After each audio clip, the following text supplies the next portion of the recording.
뾰로롱? 어제 2학년 총정리했는데 형들이 하면서 제일 쌤한테 많이 했던 말이 형들이 한 말이니까 쌤이 하는 말이라고 생각하지 말아줘. 계속 수업 내내 총정리 내내 좆됐다를 진짜 많이 하는 거야. 계속 좆됐다. 근데 너네랑 범위가 일치하거든. 상대 같은 거. 그리고 중세국어 문법 전체가 동일하게 들어가면서 수능지가 문항이 들어가는데 형들 범위가 조금 더 많지만 여러분도 역시나 오늘 총정리를 하고 나면 좆됐다를 감지할 수 있을 것이다. 그래서 왜 그렇게 국어를 후순위로 두고 계속 미루고 하는지 쌤은 도통 모르겠다. 그래서 토요일날 밤에 7시부터 10시 반 타임 가능하겠죠. 그죠? 우리가 질문 나눌 수 있는 시간. 일요일은 쌤이 되기는 한데 월요일 과목을 공부를 하지 굳이 전날이 다른 과목이 차지하고 있는데 일요일날 국어를 한다고 해서 뭐 손에 잡히겠습니까? 그래서 지나간 주말들이 쌤은 좀 너무 아깝기는 한데 이미 지나간 거는 지나간 것이니 묻어두고 지금 앞으로가 여러분 좀 중요한 것 같아요. 그래서 오늘 딱 듣고 방향성이 잡히면 바로 좀 국어에 대한 시간 투자를 오늘 내일까지는 국어를 하시고 국어가 그렇게 단순하게 지금 끝날 과목은 아니거든요. 쌤 생각에는 한 하루는 진짜 온전히 푹 빠져야지 다 끝이 날 거야. 근데 수업을 좀 잘 들어온 사람들 같은 경우에는 그 정도까지는 아니지 않겠나라는 생각이 들어. 그래서 무조건 문법 전체 범위에서 그거 기본을 다 통달을 하시고 선지 같은 거 다 꼼꼼히 보시고 그러고 나서 한글 맞춤법은 좀 확장해서 푸시되 다른 뭐 혼문장, 견문장이라든지 그 다음에 뭐 중세국어라든지 이런 부분들은 이미 친 범위는 그리고 의문의 변동 이런 것들은 높임 표현, 사동, 피동 너무 집착하지 마시고 그냥 기본 그거만 좀 잘 보시면 좋겠어요. 그리고 한글 맞춤법은 분명히 이번 시험에서 뭔가 등급을 가릴 수 있는 취득이다. 왜냐하면 중간고사를 보질 않았기 때문에. 자, 한글 맞춤법 잘 보시고 뒤에 부록으로 교과서 부분 들어가잖아. 그걸 진짜 다 외웠으면 좋겠어. 그리고 저번 시험 범위 아닌데 이번에 들어가는 용언의 활용. 용언의 활용 틀렸다라고 하면 여러분을 너무 사랑하지만 시험을 칠 가치가 없었다. 옥상이 마려울 것이다. 용언의 활용과 한글 맞춤법 30항을 틀리는 사람은 시험을 치지 마라 그냥. 라는 마음으로 1페이지 시작하겠습니다. 너무 나올 게 뻔한 게 그 30항과 용언의 활용이니까요. 쌤의 마음을 좀 전달을 할게요. 흰바람 벽이 있어로 시작합니다. 근데 문제 풀면서 쌤이 여러분한테 시 질문을 많이 받았는데 되게 시 내용을 감을 못 잡고 있는 거야. 그래서 너무 깜짝 놀랐어. 오늘 시 내용을 되게 꼼꼼하게 살펴볼 터이니 흰바람 벽이 있어 하면 키워드가 타타. 그리고 개수 문제 무조건 나옵니다. 개수 문제 나왔을 때 그러니까 쌤의 전략은 여러분이 이렇게 시험 문제를 풀어줬으면 좋겠어. 문법이 너무 잘 되어 있어서 문법 문제를 빨리 풀어서 그 문법 문제에서 아낀 시간을 문학의 개수 문제에 요거 넣으면 3개고 요거 넣으면 2개인데 요거 넣으면 3개고 요거 빼면 2개인데 이 상황에서 그걸 좀 고민할 시간에 본문으로 돌아가서 도치가 있는지 의인이 있는지 좀 그걸 찾는 여유에 머리를 좀 쓰실 수 있는 그런 대응을 하셨으면 좋겠다. 거기는 일로 오든지 이쪽으로 앉든지 어디든 앉도록 하여라. 한 명 또 누구 왔어? 그래서 쌤이 다시 한 번 더 얘기하고 싶은 거는 뭐라고? 반드시 재민이도 여기 받아줘. 반드시 뭐 해야 한다? 우리 옆에 걸로. 반드시 문법이 빨리 되어야 된다. 얘는 하나를 놔주겠니? 시 내용 다 외우세요. 진짜 쉽습니다. 시 개수도 많지도 않습니다. 고전 소설은 6지문에서 1개 나오니까 그 중에서도 구문목 나올 것 같으니까 수업에서 했던 내용들 바탕으로 잘 보시고 천상희쌤 올려주신 자료 잘 봐주세요. 흰바람 벽이 있어. 위에다가 뭐라고 적어야 되지? 자아성찰이라고 좀 적어줘. 백석 시인의 자아성찰 5번트야. 내가 생각해보니까 이 세상에서 너무 찌질하거든. 너무 가난하거든. 그런데 발상의 전환 운명이란 말이야. 내가 이렇게 가난하지만 이렇게 처참하게 비참하게 살아가야 하지만 어라? 하늘에서 가장 사랑하고 귀한 존재이기에 가장 고고한 삶을 살기에 내가 이렇게 영혼만큼은 풍족하지만 현실에서의 내 육체는 가난하구나 라는 거에서 멘토 형님 라이나 마리아 리케 프란시스 참도 그러하니까 외적으로 확장을 하지. 흰바람 벽이 보여주는 것은 시련이나 고난에 대해서 극복하겠다라는 거야. 현실 극복 의지에다가 밑줄. 그런데 운명은 극복하는 거야, 수능하는 거야. 운명에는 극복하는 거야, 수능하는 거야. 운명에는 수능하는 거야. 현실 극복 의지라고 했을 때 여기에서의 현실은 위에다가 적겠습니다. 시련과 고난. 시련과 고난에 대해서는 극복하고 옆에다가는 뭐라고 적는다? 운명 수능이라고 적어줘. 고독해, 가난하고 비참해, 유랑민이야. 사랑하는 여인도 잃었어. 하지만 내가 당당하게 살겠다라는 거는 영혼의 고고함을 지키겠으니 함께하는 아름다운 삶 누구나 원하지만 현실만큼은 녹록하지에다가 밑줄 끄시고 이거 몇 항이었지? 맞춤법 준말규칙에서의 40항 기억나세요? 녹록하지의 하를 준말규칙에 따라서 준말을 만든다면 넉넉의 기억으로 끝났으니까 넉넉치 할까? 넉넉지 할까? 넉넉지 해야 돼. 맞지? 앞에 말이 울림 소리가 아니라 안 울림 소리면 하가 통째로 사라져. 그런데 노랑 양말이라든지 모음과 같이 울림 소리만 히읗을 남기고 산뜻치 뭐 이런 거에서 산뜻지 어떻게 해야 되노? 산뜻지 됐어야 됐겠지, 그치? 울림 소리면 치, 안 울림 소리면 하가 통째로 사라집니다. 알고 있었죠? 네. 시우 여기 앉으세요. 아무 때나 앉으세요.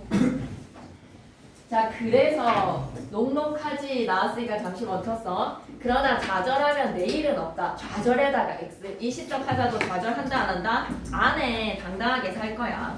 어려운 현실을 어떻게 운명적으로 수용하니까 운명적으로 수용에다가 밑줄 끄시고 극복하려는 의지에다가 밑줄.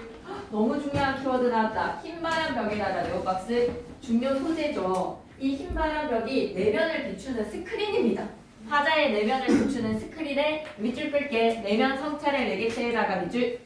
너무 쓸쓸하고 외로운 내면을 스크린에다가 비춰보자. 쓸쓸하고 외로운 내면에다가 밑줄. 그리고 사색과 성찰을 통해서 내 삶을 되돌아봐. 삶의 의미를 되돌아에다가 밑줄. 앞으로의 삶의 자세가 다져지는 기능. 부정적인 현실 속에서 고결함을 잃지 않겠다. 고결함을 잃지 않으려는 삶의 자세에다가 밑줄. 이게 다야. 이해의 배경 왜 이렇게 괜찮니? 감상하기 들어갑니다. 이 작품은 흰바람 벽에 비친 화자의 내면 풍경입니다. 내면 풍경의 밑줄 한번 꺼주시고 지금의 현실은 사실은 표면적으로는 플러스야 마이너스야?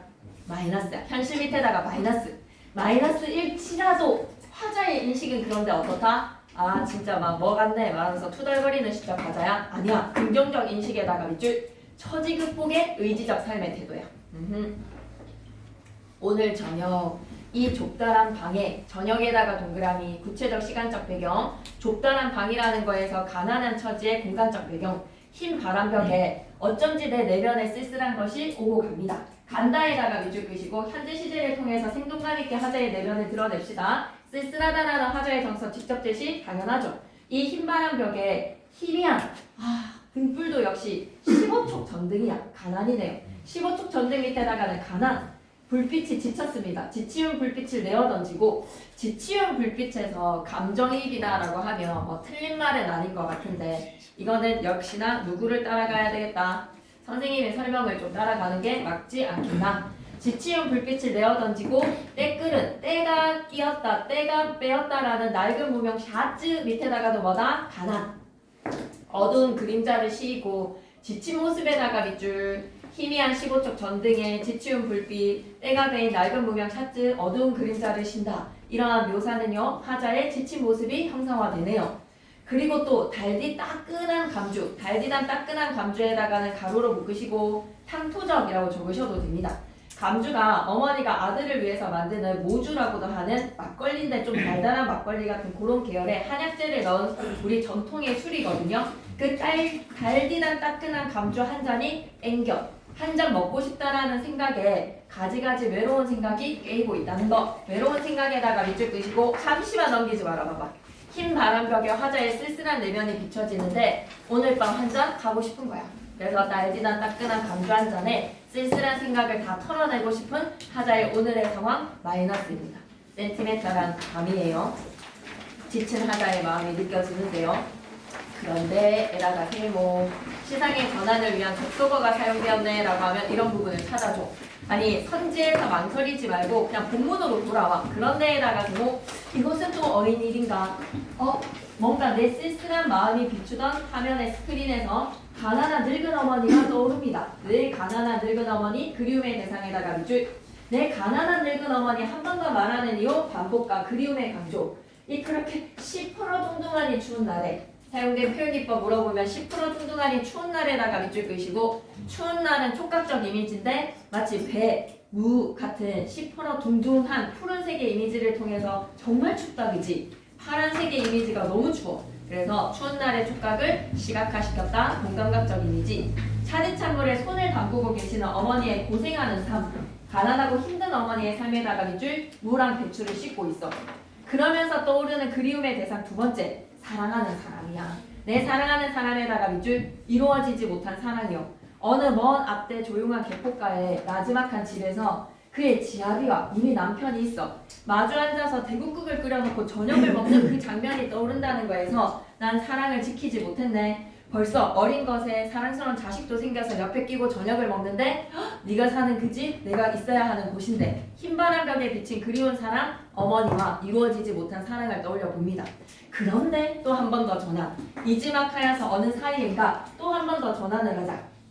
이 흰바람 벽에 내 쓸쓸한 얼굴을 쳐다보며 쓸쓸한 얼굴에다가 밑줄 사랑하는 사람도 지키지 못했고 고생하는 어머니 곁에도 있을 수 없는 불효자는 웁니다라는 이 심정의 말이야. 쓸쓸한 내 얼굴을 쳐다보는데 말이야. 자아성찰에다가 밑줄 글자들이 지나가. 글자에다가 자그마하게 별표 내면의식을 시각화시키는 겁니다. 시각적 내면의식에다가 밑줄 끄시고 그럼 약간 지하 10층으로 떨어지는 듯한 느낌이지 않을까? 때끓은 무명 샷들을 입고 있는 자기 자신 달디다 따끈한 감주 한 잔 마시고 싶은데 그걸 마시고 싶은데도 마시지 못하는 처지에다가 그리고 내 가난한 어머니의 모습 내가 지키지 못한 사랑 이런 걸 통해서 오늘 이런 날에 이제 뭐 잘못 걸리면 날아가는 거죠. 생을 접는 겁니다. 좌절과 절망으로 죽을 수밖에 없는 것을 느끼는 것이었다. 자살 마렵습니다. 근데 그 자살이 마려운 순간 이 시적화자는 자살로 가지 않아. 체념과 자포자기 절망에 빠지지 않는 시적화자. 생각을 전환하잖아. 생각을 전환하는 나의 내면의식에서 이러한 글자가 지나간대. 내면의식 시각화에서 뭐다? 자기라는 존재를 이렇게 인식하는가. 나 찌질해. 이 세상에서 제일 가난하고 외롭고 높고 쓸쓸하게 살아가는 존재가 바로 나 자신이야. 나 자신에 대해서 현주소 한번 쳐보는 거지. 나는 강한, 나는 외롭다, 나는 쓸쓸하다. 이 인생에서의 가장 내가 루저, 외톨이 이렇게 생각하는 거야. 그렇게 운명에 대해서 수능을 합니다. 화자의 숙명론적, 운명론적 태도에 대한 나 그렇게 태어난 존재, 나 루저, 나 외톨이. 그리고 이 세상을 살아가는데 내 가슴은 너무도 많이 뜨거운 것으로 호젓한 것에다가 밑줄 외로운 것으로 사랑으로 사랑 밑줄 슬픔 밑줄 이것으로 내가 내 내면이 가득 채워지는 것 같아. 흰 바람 벽에 비친 내 모습 내 운명에 대해서 인식하는가. 나 이런 존재로 태어났다. 운명에 대한 나의 자각에다가 밑줄 끄시고 체념인데 이 체념을 마이너스의 체념이라고 생각하지 마시고 체념 밑에다가는 수능이라고 좀 적어줘.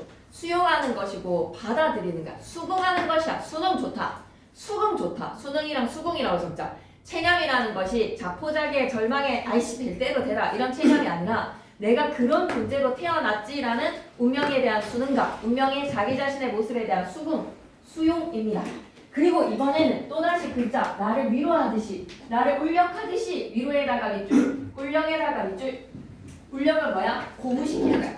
치얼업 라고 해주는 듯이 눈질을 하면서 이거 봐 라고 글자들이 자기를 부르는 거야. 눈질에다가 밑줄 복두둔 행위에다가 밑줄 한번 꺼주시고 주먹질에다가 밑줄 이봐요 이거 보세요 라고 복돋는 행위로 이런 글자들이 지나갑니다. 3단 논법 들어갈게요. 글자들이 눈질을 하고 주먹질을 한다. 사용된 표현기법 물어보면 뭐라고 얘기해야 돼? 의인법. 하늘이 이 세상에서 가장 귀하고 사랑하는 존재는 가난하고 외롭고 높고 쓸쓸하니 넘치는 사랑과 슬픔 속에 살도록 만드신대.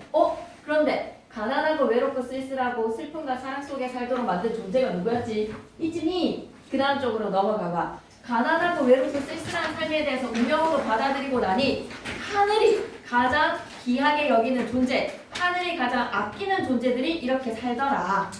그래서 파란색 글씨가 좀 길군요. 하늘이 만든 것이다. 상반되는 가난하고 외롭고 쓸쓸하고 슬픈 삶이 높으면서도 넘치는 사랑으로 가득할 수 있는 이유. 한번 읽어볼게. 일제치하의 고향의 이웃과 민족을 사랑하는 사람은 당연히 그들의 고통을 슬플 수밖에 없었을 것이다. 그리고 일제강점기에 마치 친일하고 막 일본 사람들한테 헤헤거리면서 손바닥 비비면서 사는 사람들은 그 시절이 진짜 태평천하일 수도 있지 않았을까?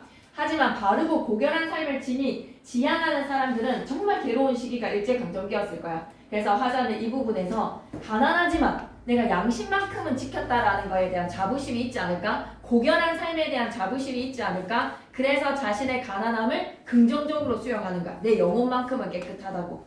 초생달에다가 동그라미 치시고 어제가 마지막 보름달이래. 그리고 지나가면서 달 한 번 더 봐. 오늘은 보름달 하루 더 지나기는 했지만 근데 초생달이랑 보름달이랑 비교해보면 보름달은 되게 풍만하지만 초생달은 좀 초라하잖아. 맞지? 자그마한 존재니까.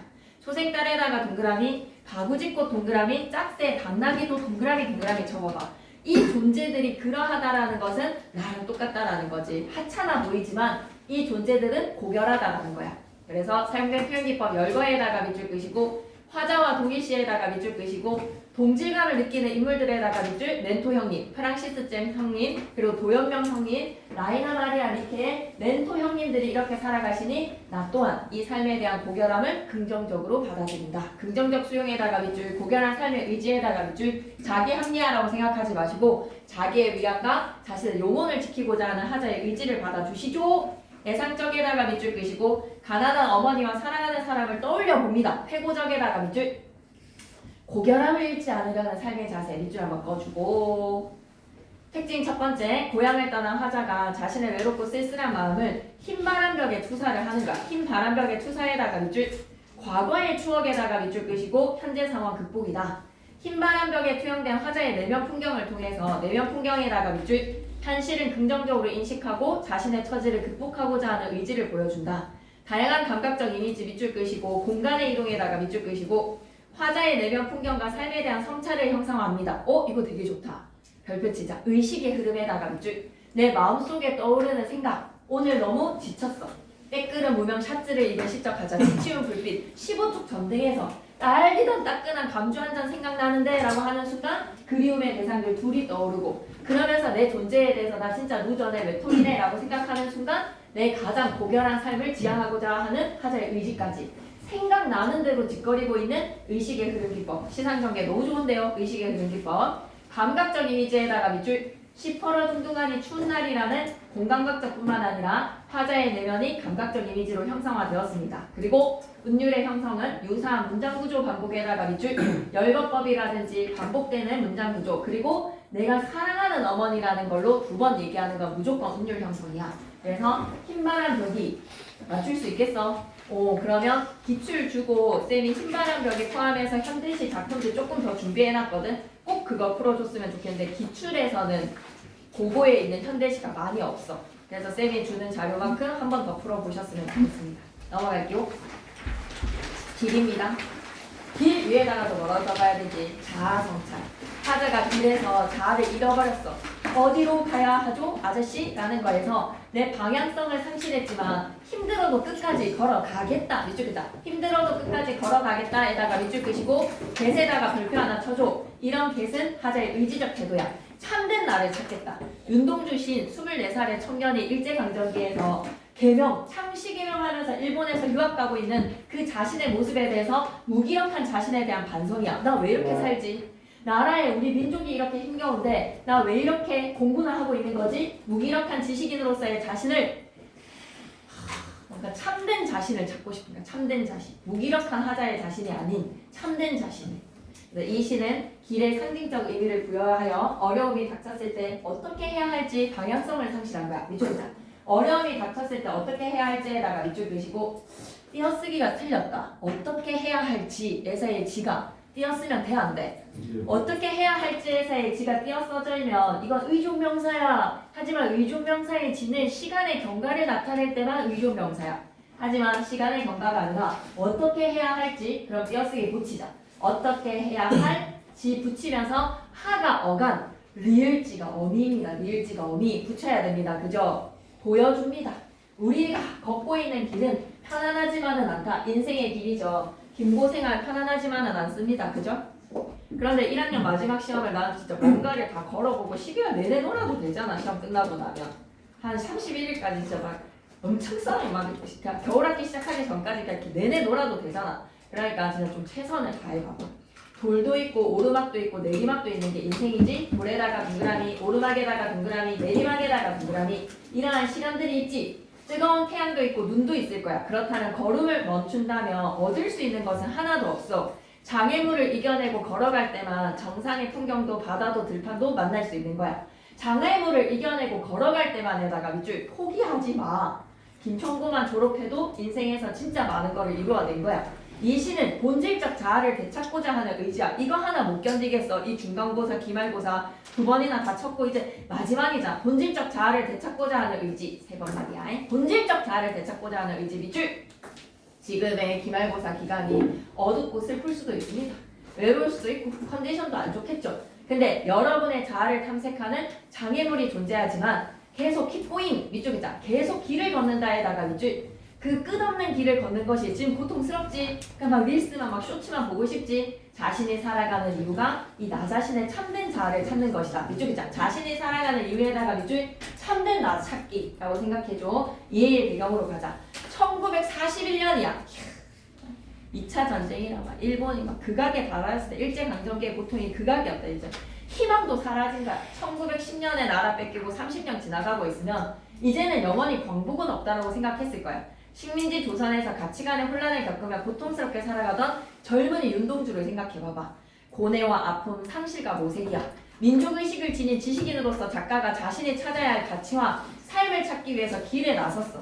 끝없이 이어지는 돌담길 밑줄 꺼봐. 끝없이 이어지는 돌담에다가 밑줄 끝없이 이어지는 시험의 행렬, 수행평가의 행렬. 그래 시험 끝나고 나면 또 과세특 해야 되겠다 그지. 생기부 써야 되겠다 그지. 황폐합니까? 삭막한 현실입니까 여러분도? 하지만 결코 포기하지 않고 지속되는 진지한 물음을 통해 여러분은 꼭 반드시 졸업식에 꽂게 될 걸 밑줄 그자. 참된 자의 회복을 염원에다가 밑줄 현실에서 오는 고통이나 좌절을 회피하지 마세요. 회피에다가 X 진지하게 자신의 성찰에다가 밑줄 진리를 찾아가려는 노력에다가 밑줄 결이나 다짐의 태도에다가 밑줄 여느 시처럼 화자가 찾으려고 하는 것은 6년에 제시되어 있는 뭐를 잃어버린 거야? 사랑? 아니 별표처 바로 저쪽에 있는 참된 자아야.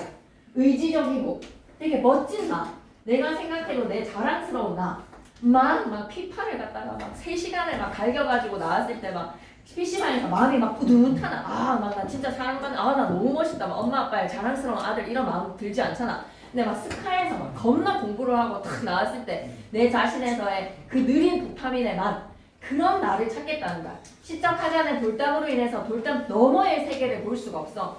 돌담이 길과 평행의 상태에 놓여있기 때문에 그 세계에 도달할 수가 없어. 담 너머의 세계로 갈 수 있는 유일한 통로인 세모는 굳게 닫혀있어. 세모는 굳게 닫혀있어. 절망적 상황에다가 밑줄 그래서 길 위에 느려진 긴 그림자 길 위에 긴 그림자 밑줄 끄시고 어둡고 암울한 분위기에다가 밑줄 좆된 것 같단 말이야. 이제 기말고사 망한 것 같단 말이야.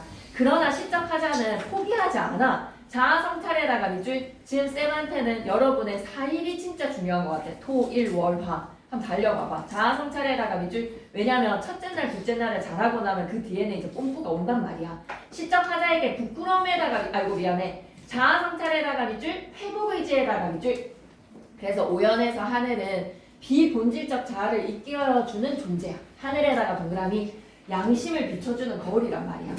그래서 PC방이 이렇게 핸드폰 완전 다 끊어버려. 비본질적 자아에다가 밑줄 끄시고 부끄러움에다가 밑줄 끄시고 나왔을 때 너무 쪽팔리는 거지. 나 지금 뭐 하는 거지? 나르기 막 이런 느낌.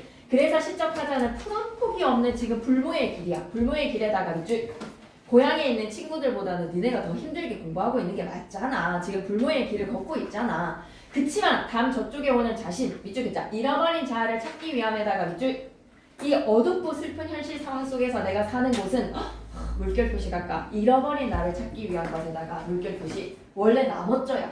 근데 나머져인데 나 너무 힘들어서 내가 좀 현실에 타협한 거야. 하지만 그 현실에 타협된 무기력한 삶을 살지 않겠다. 나 어떻게 잃어버린 나를 참된 자아를 찾겠다. 여러분 시네요. 길은 넘어갑니다.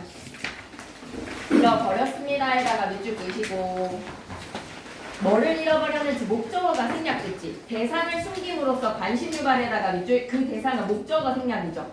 무얼 어디다가 잃었는지 몰라서 두 손이 주머니를 더듬고 있어. 더듬어에다가 밑줄 길에 나아가 보자. 왜? 찾으러 가야지. 길에 나아갑니다. 높임 표현에다가 밑줄 그시고 경어체로 진지한 거야. 지금 진지하게 경어체로 내적 성찰해. 돌과 돌 이거 다 뭐야? 실현 같은 것들이지. 돌과 돌과 돌이 끝없이 연달아서 무거운 정서에다가 밑줄 길이 돌담을 끼고 갑니다. 돌담 장애물에다가 밑줄 끄시고 그럼 그 돌담을 넘어서는 거는 쇠문인데 쇠문이 굳게 닫아에다가 밑줄 끄시고 단절된 상태에다가 밑줄 길 위에도 긴 그림자가 드리워지는 어두운 분위기입니다. 긴 그림자에다가 밑줄 끄시고 아물 밑줄 절망에다가 밑줄 여러분의 참된 자아를 여러분의 성적에 그 꽃 피우는 거 쉽지는 않다. 절망이다. 절망에다가 동그라미 그런데 이 길이 아침에서 저녁, 저녁에서 아침으로 끝없이 이어지고 있어. 쉬지 않고 걸었다에다가 밑줄 나 이만큼 노력했어. 아침에서 저녁, 저녁에서 아침으로 통함으로써 계속 찾고자 킵고잉을 하는 거야. 찾기 위한 노력에다가 밑줄 그렇게 돌담을 더듬어서 눈물을 짓다가 왜? 울고 싶잖아. 눈물 짓다에다가 밑줄 근데 포기하면 안 돼. 우리 시험 기간 차라리 우는 게 나아. 그런데 뭔가를 웃으려고 그 우는 거를 그냥 내려놓고 다른 걸로 타협하면 안 돼. 밑줄 그자. 현실과 이상의 괴리로 인한 슬픔에다가 밑줄 진짜 딱 등급 1등급만 올려보고 싶은 데에 대한 이상 그런데 공부할 거는 너무 많고 뭘부터 시작해야 될지는 모르겠는 현실의 괴리 그래서 슬픈 거야. 자리에 앉았는데도 공부가 안 되니까 쳐다보면 근데 너무 구절 하늘은 너무 부끄럽게 푸르거든. 하늘은 부끄럽게 푸릅니다에다가 밑줄 끄시고 근데 전반은 지금 막 김구에서 1점대 만들고 막 전교 1등이고 막 의대 가겠네 라니까 막 부러워 죽겠거든. 하늘은 부럽게 푸릅니다. 나는 너무 초라한 것 같아. 자아 성찰의 매개체에다가 밑줄 끄시고 너무 깨끗한 하늘을 보면 희망을 주는 존재이기는 하지만 나에게 부끄러움을 주는 존재이기도 하다. 희망을 주는 존재에다가 밑줄 엄마 아빠를 생각할 수도 있겠고 엄마 아빠 생각하면 부끄럽게 푸르지. 내가 지금 뭐하고 있지. 엄마 아빠가 보내주시는 학비를 받아 열심히 해야 하는데 뭐 이런 생각도 들겠죠. 풀 한 폭이 없는 이 길에다가 가로로 묶으시고 불모지입니다. 마이너스. 다른 고등학교 간 것보다는 훨씬 힘듭니다. 하지만 다음 저쪽에 여러분의 등급이 기다리고 있어요. 내가 남아있는 까닭에다가 밑줄 국어 해봐라. 진짜 1등급 받는 거 어렵지 않다.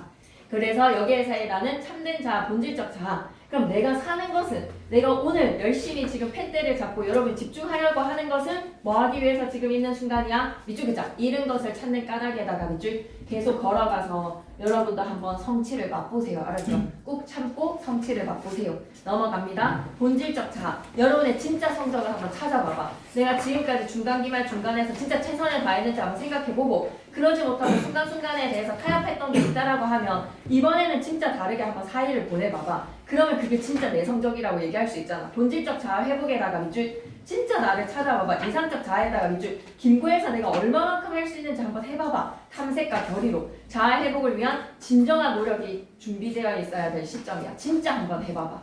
길을 걷는 행위에다가 밑줄 그시고 한 20시간 진짜 하근날 날 때까지 공부를 해봐봐. 본질적 자아에다가 밑줄 일어나지 말고 말이야. 화자가 바라보는 대상으로 시선을 이동을 한다. 현실에 대한 부정적 인식에다가 밑줄 그시고 겁나 힘들지. 돌과 돌담에 세문도 굳게 닫혀있고 풀 한 폭이 없는 이 길이라고 했어. 현실에 대한 부정적 인식 옆에다 풀 한 폭이 없는 이 길 하나 적어놔. 그만큼 불모지야 지금. 고백 적어줘. 소박하고 일상적인 시어 길담문이라는 상징적인 시어를 통해서 높이 표현으로 하자가 경건하게 담담하게 고백하는 겁니다. 윤동주의 길은 여러분에게 바치고 싶은 헌사하고 싶은 시네요. 백석의 수라 갑니다. 지난번에 시험 범위이기도 해서 얘는 좀 빠르게 갈게. 범위 가족의 붕괴된 비극적 현실에다가 밑줄 그시고 아수라라고 했을 때 수라가 범위 가족의 귀신, 지옥이라는 거에서 비참한 현실이라고 생각해주면 되겠어. 이해의 배경으로 갈게. 이 시는 거미 가족의 모습을 통해 붕괴된 가족 공동체의 아픔, 밑줄 그자. 붕괴된 가족 공동체의 아픔에다가 밑줄 거미 가족의 의난을 통해서 백석 시인 또한 가족을 잃었기 때문에 이런 아픔이 느껴지는 거겠지.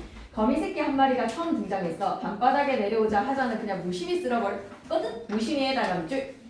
이어서 새끼 거미를 찾아온 어미 거미를 발견한 화자는 인식이 전환이 돼. 심리가 전환이 돼. 가슴이 짜리에다가 밑줄 그시고 어미 거미를 새끼 거미가 있는 곳으로 쓸어버리면서 서러움을 느낍니다. 서러움에다가 밑줄. 그래서 문밖이라는 공간은 화자가 무심히 보내버린 뭔가 비참한 현실이기도 하지만 거기에서 좀 만날 수도 있는 재회의 공간이기도 하죠.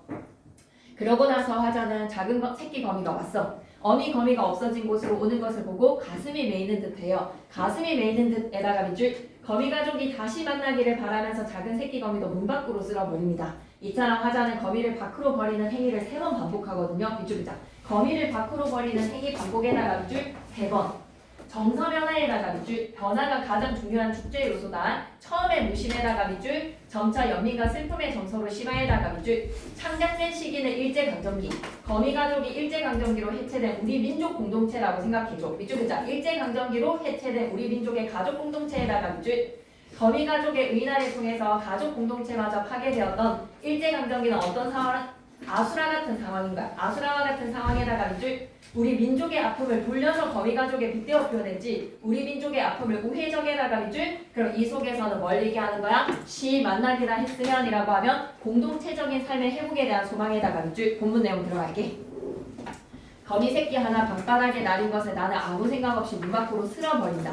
새끼거미 출연인데 별표 차디찬 밤이다에다가 별표 하나 치시고 차디찬 밤이라는 것은 냉혹한 현실을 나타낸다라고 볼 수 있겠죠. 오, 잠오면 일어나야 돼.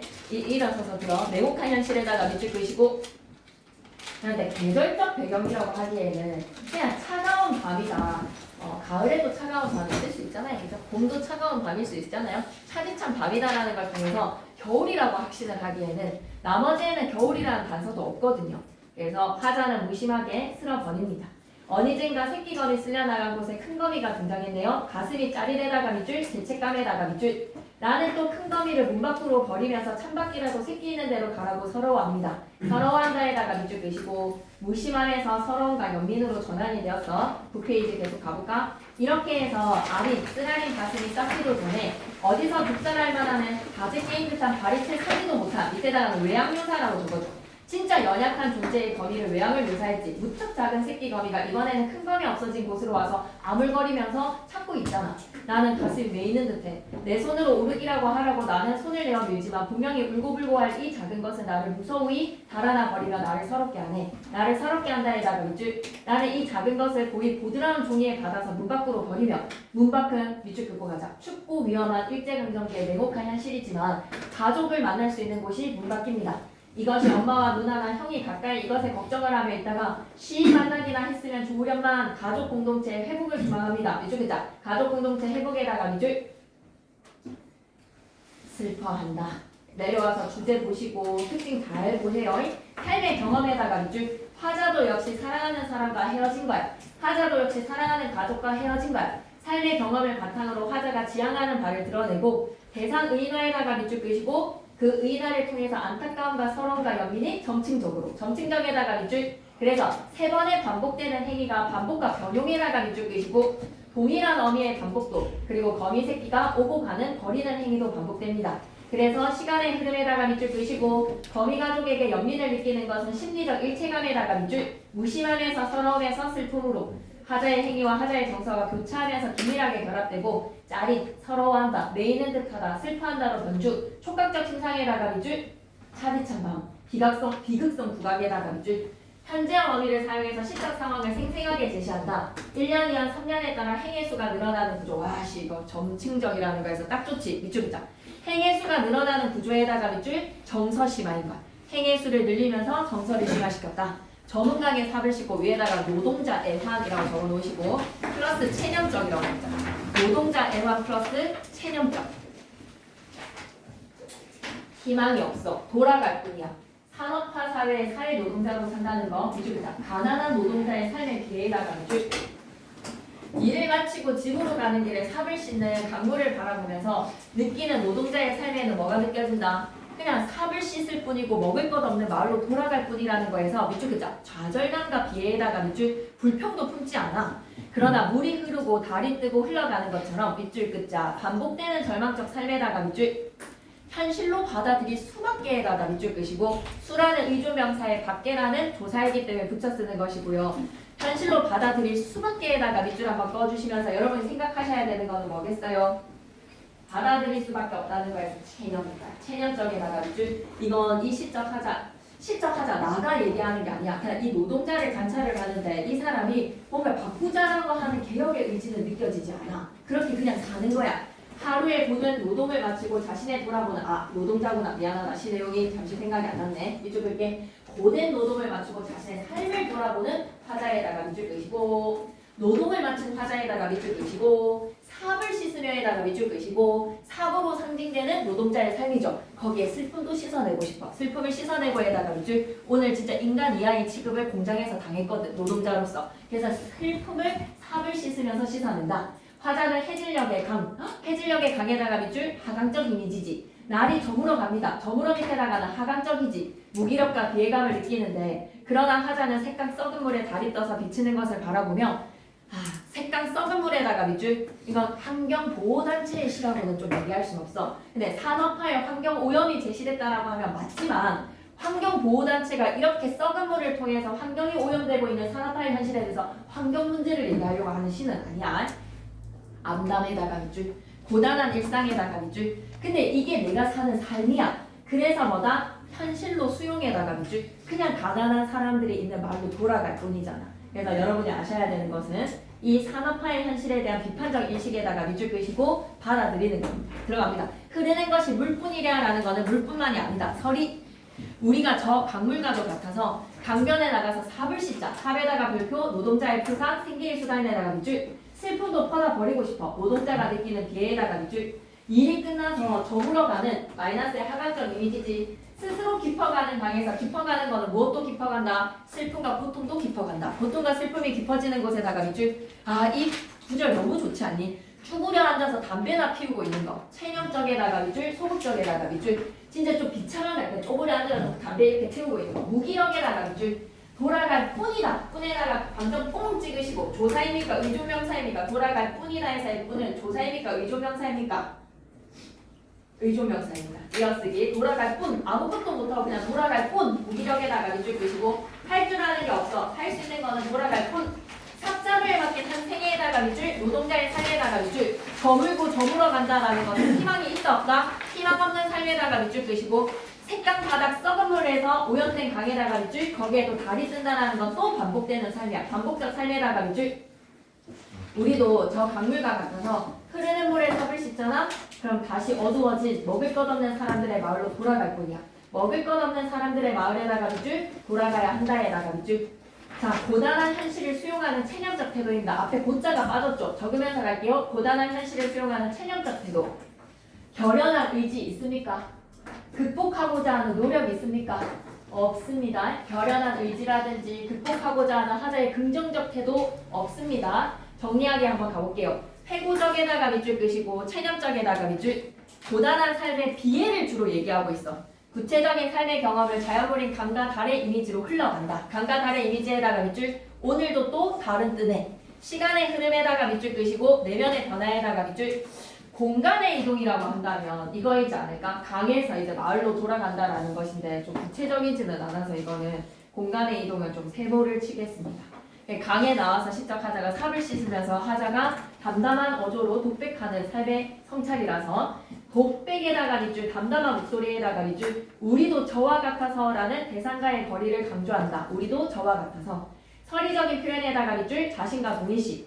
고단한 현실은 수용하고 체념하는가. 바꾸고자 하는 결연한 의지가 느껴지지 않아. 그런데 그러나 농무에선 어때? 울분을 표출하지. 울분을 표출을 하지만 그걸 바꿀 수 있다는 거에 대한 희망은 있어 없어? 발버둥친들 무엇하랴라는 거는 희망은 없어. 근데 그 희망이 없는 현실에서 울분과 한을 거침없이 표현한다는 것이 좀 차이점입니다. 이 시작하자 그냥 삽을 씻으면서 삽자루에 맡겨진 이 한 생에 할 수 있는 건 뭐야? 쪼그려 앉아서 담배나 피울 뿐이야. 근데 농무행사에 시작하자는 어때? 이 울분과 한을 농무라는 춤으로서 표출하고 있다는 것이 좀 차이점입니다. 길잡이로 갑니다. 가을 추수가 끝나고 한바탕 춤이 펼쳐지는데 역시 산업화 과정에서 도시 노동자의 삶도 비애였다면 농촌도 붕괴되어서 농민들의 애환도 비애였던가. 농민들의 애환에다가 밑줄. 농무는 가을 추수가 끝난 농촌에서 농사일을 무사히 마친 것을 축하하면서 막걸리 한 잔과 함께 서로 위로도 하고 내년을 기약하는 축제의 행위였어. 그런데 급격한 사회의 변화로 1970년대 농촌은 있잖아 붕괴된 거야. 기존의 농촌 공동체가 무너지면서 농민들의 축제는 더 열릴 수가 없었지. 밑줄 긋자. 이렇게 딱 현실에 대해서 직시해. 산구석에 처박혀 발버둥친들 아무것도 할 수 없는 애다가 밑줄. 산구석에 처박혀 발버둥친들 무엇하랴라는 것으로 당신의 농촌의 모습이야. 이해의 배경으로 가자. 이 작품은 농물을 소재로 한 농촌시 농민들의 한가 비장미가 생동감 있게 느껴진다. 한가 비장미에다가 밑줄. 우리 민족의 전설인 한가, 체념, 비장미가 담긴 서정시입니다. 가장 한국적인 소재를 통해서 농부라는 소재, 한국적인 정서를 읽어낸 가장 한국적인 냄새가 나는 신경님의 농무. 이 작품은 암담한 농촌을 배경으로 가난한 자의 울분을 노래하고 있어. 밑줄 긋자. 가난한 자의 울분에다가 밑줄. 그 울분이 선동적이거나 전투적이지는 않아. 그래 오히려 약간 역설적이지. 진짜 비참한 현실인데 밝은 춤을 추고 있어. 날라리를 불고에다가 밑줄, 고깃짓에다가 밑줄, 어깨를 흔드는 신명에다가 밑줄. 이런 게 좀 소름이 돋는 거야. 오케이. 그런 것으로 신명으로 울분을 극복하고자 하는 농민들의 농무. 밑줄 긋자. 아픔이 역설적에다가 밑줄. 엄청 중요한 걸 많이 하고 있는데 졸고 있는 사람이 좀 걱정이 되네. 1960에서 70년대 산업구조의 변화로 이야기된 농민의 소외된 삶. 밑줄 긋자. 농민의 소외된 삶을 사실적에다가 밑줄. 농민의 비애와 분노가 담깁니다. 농민의 비애와 분노에다가 밑줄 긋이고. 이게 참 그런 것 같아. 어쩔 수 없는 생명력의 대상인 것 같거든. 시험이라는 게 그냥 여러분이 하는 행위에서의 과정의 체험과 경험이지만 이건 되게 생명력 있는 대상이라고 생각이 들어요. 여러분 하기에 달려있다라는 거에서 철저하게 여러분 하기에 달려있는 거에서 무조건 여러분의 뭔가 관심사라든지 마음가짐이라든지 뭔가 좀 하나가 달라지게 내가 이 대상을 대하잖아. 어떤 행운도 불러 들어오는 거야. 그게 나는 조상님의 복이라고 생각해. 조상님이 후손이 이렇게 열심히 한다라는 걸 알고 하늘에 복이 내린다고 생각해. 그래서 마음을 다잡아 봐봐. 농무는 밑줄 긋자. 농민들에게 신명과 흥겨움을 주는 놀이에다가 밑줄 긋이고 농민들의 이거 진짜 너무 중요해. 밑줄 긋자. 분노와 절망을 역설적으로 드러내는다. 울분과 한을 때려 부수는 게 아니야. 정부를 찾아가가지고 막 항의를 하고 국회의사당 앞에서 막 분신자살을 하고 이게 아니야. 오히려 뭐 하는 거야? 춤을 추는 거야. 농민다운 춤을 추고 있는가. 분노와 절망을 역설적으로 신명나는 춤을 통해서 보여주는 농촌 공동체의 소중함. 더 소름 끼치는 저항이지 않습니까? 그죠? 문문의 영가학교 징이 울린다. 막이 내렸다. 막이 내렸다에다가 밑줄 상승이야 하강이야? 하강이지. 그래서 첫 행의 시작이 끝으로 시작이 되는 거야. 산업화로 인해서 농민들의 흥겨운 삶은 끝났다야. 밑줄 자. 농민들의 흥겨운 삶이 끝났다에다가 밑줄. 이제는 절망적이게 오동나무에 전등이 메어 달린 가설부대에서 구경꾼이 다 돌아간 텅빈 운동장. 공간의 이동은 이런 거야. 텅빈 운동장에다 번호 1. 여기 공간에서 우리는 울분이 얼룩진 혹은 화장에 분장이 얼룩진 얼굴로 학교 앞 소주집에 몰려서 술을 마신다. 소주집에다 번호 2. 이런 게 공간의 이동이야. 술을 마신다 해서 술에다가 별표 3개 실은 해소라고 적어줘. 이때의 술은요. 안 먹고는 못 살겠어서 흥겨워서 마시는 술이 아니라 답답함에 울분이 터져서 마시는 술이야. 그래서 답답함과 원통함에다가 밑줄. 답답함을 고달프게 사는 것이 원통하다에다 밑줄 끄시고 별표 3. 현실에 대한 직설적 표출에다가 밑줄. 진짜 중요합니다. 답답하고 고달프게 사는 것이 원통하다. 울분에 대해 직설적 표현. 깽가리를 앞장 세워서 장거리로 나서잖아. 장거리에다 번호 3. 이런 게 공간의 이동이야. 따라붙어서 악을 쓰는 것은 쪼부리기들 뿐. 이때의 뿐은 조사야 의조명사야. 쪼부리기들 뿐에서의 뿐은 조사야 의조명사야. 조사야. 현실을 이해하지 못하는 어린아이들만 남았을 뿐. 젊은 남자들이 다 떠난 농촌의 현실이야. 처녀애들은 기름집 담벽에 붙어서서 역시 농촌의 현실을 이해하지 못하는 존재가 철없이 낄낄대고 있어. 보름달은 밝아서 어떤 녀석은 꺽정이처럼 울부짖고 꺽정이처럼 울부짖고에다가 밑줄 끄시고 저항하는 인물들도 있고 어떤 녀석은 서리비처럼 해예되지만 서리비처럼 해예되다가 밑줄 끄시고 타협하는 농민들도 있고 이거 너무 중요하죠. 물결 표시 가자. 산구석에 처박혀 발버둥친들 무엇하랴에다 물결 표시. 아무런 희망이 없어. 체념, 자조, 자학. 희망이 없다. 비료값도 안 나오는 농사. 이게 농촌의 현실의 지각이야. 아예 옆편자한테 맡겨두자. 내가 더 이상 농사 지을 필요가 없으니. 소시장을 거쳐서 공간의 이동이 이런 거야. 소시장을 거쳐서 도살장, 죽음의 공간, 자식과도 같은 소를 죽이는 도살장의 공간에서 신명이 난대. 신명이 난다에다가 밑줄 끄시고 진짜 신명이 나겠나. 죽음의 공간을 지나가는데 그러면서 하자는 울분을 오히려 신명으로 풀어냅니다. 한 다리를 들고 날라리를 불거나 고갯짓을 하고 어깨를 흔들거나 두 줄 묶어서 사용된 표현 기법 뭐다? 대꾸양. 정확히 문장 구조가 반복되지. 한 다리를 들고 날다리를 들거나 고갯짓을 하고 어깨를 흔들거나 배꼽 표현을 통해서 뭐다? 역설적이게 신명으로 울분을 표출했다. 오늘은 9시까지 가야 된다면 9시까지 해야 돼. 알았지? 2시간만 딱 걔가 1시간만 좀 더 달릴 거야. 3번 농촌 현실에 대한 분노와 한해나가 밑줄 끄시고 고뇌와 비애에다가 밑줄 억압된 삶에 대해서 분노하는 거야. 시간의 흐름에다가 밑줄 끄시고 공간의 이동을 순서대로 잡을 수 있어야 돼. 운동장에서 마지막에 도살장의 공간까지 인격적 선임의 이야기를 삽입해서 지속되는 민중의 한을 노래한다. 밑줄 끄자. 화자의 정서를 직설적 표현에다가 밑줄 울분, 답답하고 원통하다라고 대놓고 얘기했어. 역설적 상황에다가 밑줄 신명으로 울분을 표출을 했어. 생활 공동체를 지키려는 농부의 몸부림이야. 1970년대 사회의 변화를 농구를 통해 형상화했고 소박한 농민들의 정치와 정감이 드러난다. 밑줄자. 소박한 농민들의 정치와 정감에다가 밑줄 이렇게 따뜻한 시는 아니라서 마지막에는 그냥 그것 때문에 이건 좀 아니다. 소박한 농민들의 정치와 정감 그냥 X에 버리자. X. 자, 윤동주의 길 나왔고요. 윤동주의 별에는 밤 가겠습니다. 마지막 구절에 잔디에 풀이 무성할 계획을 진짜 이해를 못하대. 어떤 감정인지를 전혀 모르대. 집중해야 돼. 엄청 중요해. 이 시는 반드시 시험지에 있어. 순결한 양심에다가 밑줄 똑같아. 길에서 내가 잃어버린 게 어떤 나를 잃어버렸던 거야? 본질적이고 참된 나를 잃어버렸어. 그래서 무기력하게 살아가고 있는 자신의 담 저쪽에 내가 참된 본질에 나가 있기 때문에 이 불모지의 길을 끝없이 걸어가겠다라는 노력하고자 하는 시적하자의 삶의 자세였잖아. 그럼 여기에서의 시적하자는 일제강점기 역시 무기력해. 창시개명이나 하고 일본에 유학 가서 공부나 하고 있는 내 자신이 민족의 형실과는 너무 동떨어진 내 자신이 너무 쪽팔려. 근데 그 쪽팔리는 내 행위, 내 자신을 성찰하기 위해서 이름을 적어봤어. 근데 내 이름을 적어보니 그 쪽팔리는 내 이름을 흙으로 덮어버리잖아. 근데 내 흙으로 덮인 그 언덕에 자랑처럼 풀이 무성할 것이다 라는 것은 내 희생으로서 민족을 위해 뭘 하나를 하겠다라는 거야. 내가 희생을 함으로써. 들어가 보자. 지치면 안 돼. 순결한 양심에다가 밑줄 끄시고 자기 성찰에다가 밑줄. 가을밤 하늘별로 가득합니다. 가을밤의 쓸쓸함에 하늘의 별이 그득해. 그 별은 추억도 사랑도 동경도 불러줍니다. 그것들은 너무나 멀리 있네요. 내가 바라는 것은 너무나 멀리 있는 거야. 언젠가 별과 만날 수 있으리라 다짐을 해본다. 이해의 배경으로 갈게. 가을은 어떤 계절일 것 같아? 아름다움으로 멋을 부리는 계절이고 결실의 계절이기도 하겠지. 하지만 이 가을은 되게 쓸쓸한 가을이야. 내려와봐. 순결한 양심의 시인 윤동주는 일제강점기 자신의 모습이 너무 부끄러웠을 거야. 하지만 좌절하지 않고 봄이 올 거잖아. 봄을 위해서 내 이름자 문 언덕에 풀을 피워내겠다라는 자기 성찰의 노래야. 16페이지 2.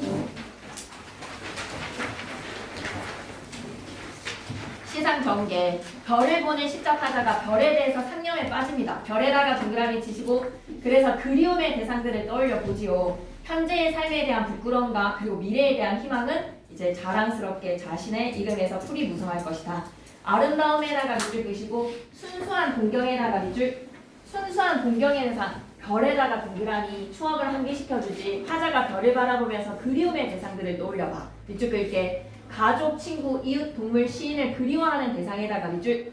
그리고 종결어미를 사용하면서 시상을 전개합니다. 감정이입에다가 별표 하나 치시고 밤을 새워서 울고 있는 벌레는 화자가 울고 싶은 심정을 벌레한테 감정이입. 밤을 새워 우는 벌레에다가 동그라미 울고 싶은 심정을 감정이입. 화자의 말을 들어주는 청자는 누구로 설정되어 있지? 어머니. 현실의 상황을 의미하는 시어라 미래의 상황을 의미하는 계절적 시어. 지금의 현실은 가을에서 겨울. 하지만 봄에는 풀이 피어날 거야. 가자. 계절이 지나가는 하늘의 말이야. 하늘에다가 동그라미 길이랑 똑같아. 하늘은 푸르른 하늘로서 양심을 비춰주는 거울. 나에게 희망을 주는 존재. 하늘에다가 밑줄 끄자. 지향하는 세계에다가 밑줄. 지금의 현재의 계절적 배경은 언제지? 가을로 가득 차 있습니다. 가을이라는 시간은요. 쓸쓸함에다가 밑줄. 나에다가 동그라미. 아무 걱정 없이 가을 속의 별을 다 헤아릴 수도 있을 것 같아. 이때의 별은 과거 예상의 매개체에다가 밑줄. 순수와 이상이야. 가슴 속에 하나둘 새겨지는 별은 이제 다 못 헤아리는 까닭이 아침이 왔기 때문에 다 못 셌어. 내일 밤이 남아있기 때문에 다 못 셌어. 아직 나의 청춘이 다하지 못했기 때문에 다 못 셀 것 같아. 타양에서 시적하자는 고향을 그리워하면서 밤하늘의 별을 보며 그리움에 잠깁니다. 밤하늘의 별을 바라보며 상념에 잠김에다가 밑줄. 시작하자가 그리워하는 대상들 열거할게. 1번부터 6번까지 다 뭐다? 열거야.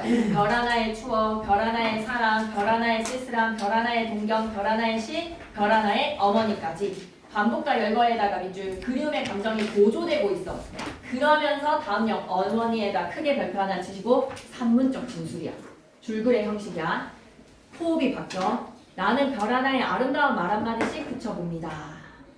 소학교 때 책상을 같이 했던 친구들 동창 폐경옥이라는 이국 소녀들의 이름, 벌써 아기 어머니가 된 계집애들의 이름, 가난한 이웃 사람들의 이름, 비둘기, 강아지, 토끼, 노새, 로루, 프랑시스 젠, 라이나 마리아 리케 이런 시인들의 이름을 불러봐. 시인들의 시인이 프랑시스 젠이고 라이나 마리아 리케인가 봐. 윤동주도 멘토 형님들 이 사람으로 찍고 있고 백석도 그렇다 그지. 사연에 상념을 구체화시켰더니 추억이 대체 뭔데라고 하면 이런 게 내 추억이야.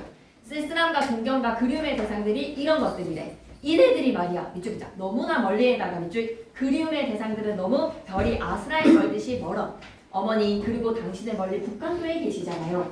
나는 무엇인지 그리워서 이런 많은 별빛이 내린 언덕 위에 시작하자가 그리움의 대상에서 자기의 내면으로 들어갑시다. 내 이름자를 써보고에다가 밑줄 끄시고 뭐 하는 행위, 자아 성찰의 행위에다가 밑줄 되게 중요한 구절 갈 때 흙으로 덮어버리었습니다. 물결 표시 크게 별표 자아 부정이야. 너무 쪽팔려서 이름을 못 쓰겠어. 내 모습이 부끄러워서 말이야. 현실과 이상의 괴리 때문에. 꿈과 현실의 괴리. 지금의 나는 이렇게 살면 안 되는데. 딴에 밤을 새워서 울고 있는 벌레. 우는 벌레에다가 크게 별표 하나 치시고 감정이입의 대상에다가 밑줄. 자기의 이름이 부끄러워서 슬퍼서 울고 있대. 그러나에다가 세모. 지금 가을이지. 근데 가을에서 지금 겨울이 지나갈 거지. 그럼 내 조국, 내 별에도 말이야. 별에다가 동그라미 내 조국이지. 봄이 올 거야. 영원한 겨울은 없어. 영원한 일제시야에서의 마이너스의 비극적 현실은 없어. 나의 별에도 봄이 오면에다가 밑줄 끄시고 너무 중요하다.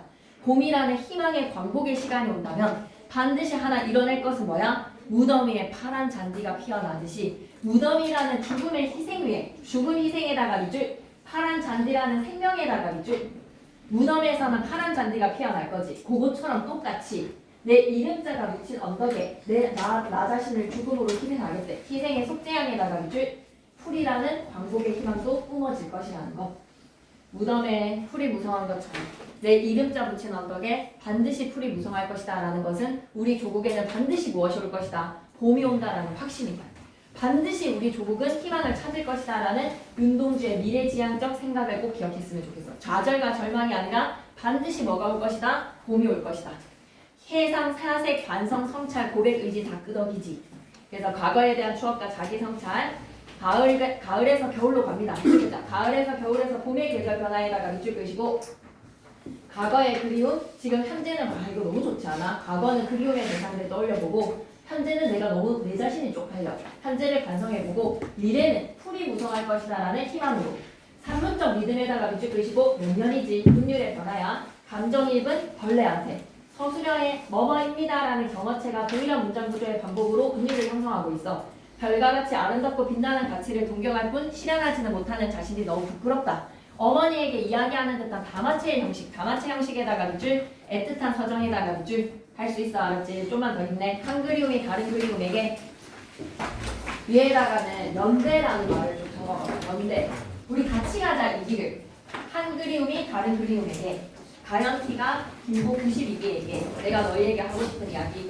함께 사랑하며 어떠한 어려움도 넘어설 수 있으니까 사랑이라는 것까지는 좀 오글거린다면 함께 협력하며 우리는 어떠한 어려움도 이겨낼 수 있다. 사랑은 환상이 아니라 현실이니까. 현실에서 외롭고 아픈 일이 많다. 바로 이럴 때 우리가 합쳐야 되는 거 뭐다? 꿈이야. 가슴 시리도록 사랑하는 이가 있다면 더 아름다운 꿈을 꿀 수도 있겠지. 사랑하는 관계에서의 이 사랑을 남녀간의 사랑이라고 생각하지 말고 서로를 아껴주는 마음으로 도와주고 싶은 마음이라고 생각해봐봐. 온갖 고난과 시련을 극복하고 사랑의 결실을 이루고 싶은 소망과 영혼은 시실과 날실로 만나서 비단을 짜봅시다. 좋은 성적을 한번 짜봅시다. 힘겨운 현실이지만 슬픔과 그리움을 가진 사람들끼리 관심을 가지고 배려를 한다면 함께 우리는 결실을 맺을 수 있지 않겠나. 소망과 의지를 보여주는 시 되겠습니다. 본문으로 들어갈게요. 어느 날 내가 당신과 내가 말이야 12월 10일 날 날과 시실로 만나서 그래 9일이라고 하자. 시험 전날 날과 시실로 만나서에다가 밑줄 하나의 꿈을 엮을 수만 있다면에다가 밑줄 끄시고 가정법에다가 밑줄 우리들의 꿈이 만나서 한 폭의 비단을 좀 만들어내자. 비단에다가 하트, 우리의 아름다움의 노력이 승화가 되어서 비단, 여러분의 성적표에 종이에 새겨질 그 숫자.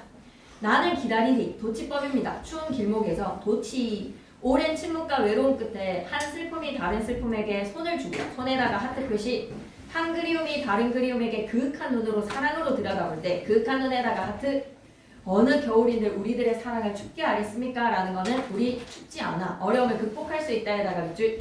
외롭고 긴 기다림 끝에 어느 날 당신과 내가 만나 하나의 꿈을 엮을 수만 있다면 수미상관에다가 밑줄. 사랑의 결실에 대한 믿음. 넘어가서 주제 볼까? 함께 하자. 수미상관으로 안정감과 소망의 강조. 가정법에다가 밑줄. 뭐뭐 할 수만 있다면. 구체적 사물을 통해 추상적 이미지를 형상화에다가 밑줄 끄시고 이거 아까 누구랑 나가 했었는데 누구였지? 규탁이었다 맞지? 규탁아 구체적 사물을 통해 추상적 이미지를 형상화. 왜 맞지? 생각해봐봐. 구체적 사물은 여기에서 뭐야? 비단이야 비단. 비단이라는 거에서 추상적 이미지는 뭐로 생각할 수 있어? 우리의 꿈, 우리의 사랑으로서 만들어내는 결실, 꿈과 결실이 비단이라는 것으로 구체적 사물로 형상화되어 있잖아. 규탁아 맞는 선지인 것 같다. 그 미래가 오고 있다라는 방문객에서는 쌤이 아니라고 얘기했잖아. 근데 여기에서는 정확히 맞네. 여기서 구체적 사물은 뭡니까? 비단. 추상적 이미지는 뭐예요? 우리의 꿈, 결실. 당신과의 만남을 기대하며 포기하지 않고 견디는 의지다. 아까 그 시는 방문객이어서서 그죠?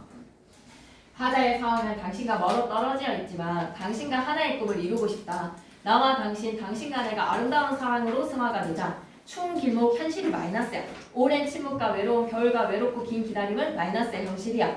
하지만 시적 하자는 이 마이너스의 현실이지만 시련이 따르겠지만 서로의 손과 그윽한 눈, 우리의 사랑으로 우리는 뭔가를 이루어낼 수 있을 것이다. 마지막 시 왔네요. 방문객. 힘내세요. 해내야 됩니다. 이 시에서 시인이 독자랑 소통하고 싶은 마음이 무엇인지, 시인은 시를 통해서 뭘 얘기하고 싶은지 한번 들어가 보자. 방문객이라는 제목의 풀이 가볼게. 어떤 사람이나 장소를 찾아오는 손님에다가 밑줄. 시의 화자는 일상적 만남을 스쳐서 지나가는 순간이 아니라 밑줄이죠. 지나가는 순간에다가 X, 일생이 찾아오는 것에다가 밑줄. 우리가 그냥 만나는 것은 일생을 만나는 거래. 제목을 통해서 타인을 방문객이라고 표현을 했거든. 그럼 뭐 때문에 의도인지를 한번 생각해봐봐. 얘들아, 사람이 온다라는 나랑 인연을 맺는다는 거는 어마어마한 일이래. 어마어마에다가 밑줄 엄청 중요한 일이래. 그의 과거, 현재, 미래도 다 끌어안아야 된대. 만남의 소중함에다가 밑줄, 일생에다가 밑줄. 그 일생 안에 과거, 현재, 미래가 담기겠지. 타인과의 만남은 이만큼 큰 의미가 있다.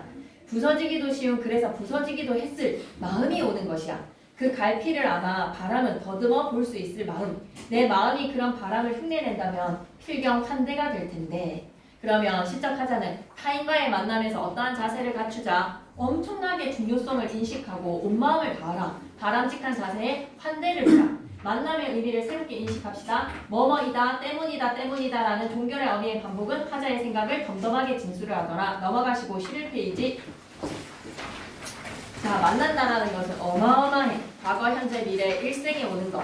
부서지기도 쉽고 부서지기도 했을 마음이 오는 것. 바람이라는 것은 부서지기도 쉬운, 그래서 부서지기도 했을 마음의 갈피를 더듬어 줄 수 있는 존재다. 그래서 잠깐 퀴즈. 이 작품의 제목은 시적 하자를 지칭하는 게 아니라 시적 하자가 만날 타인을 지칭하는 거야. 시적 하자에다 X, 타인으로 고쳐봐봐. 이 작품은 타인과의 만남에 새로운 의미를 부여하고 그 중요성 어마어마한 일이야.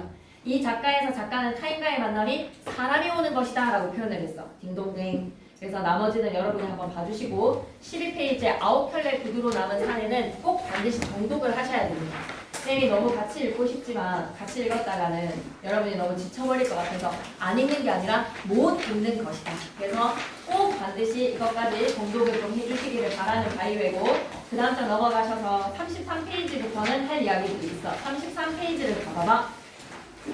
여기에서 나는 1인칭 관찰자 시점에서의 그러니까 1인칭 주인공 시점 아니야. 주인공은 권씨야, 권씨. 1인칭 관찰자 시점으로 33쪽 초등학교 교사에다가 밑줄.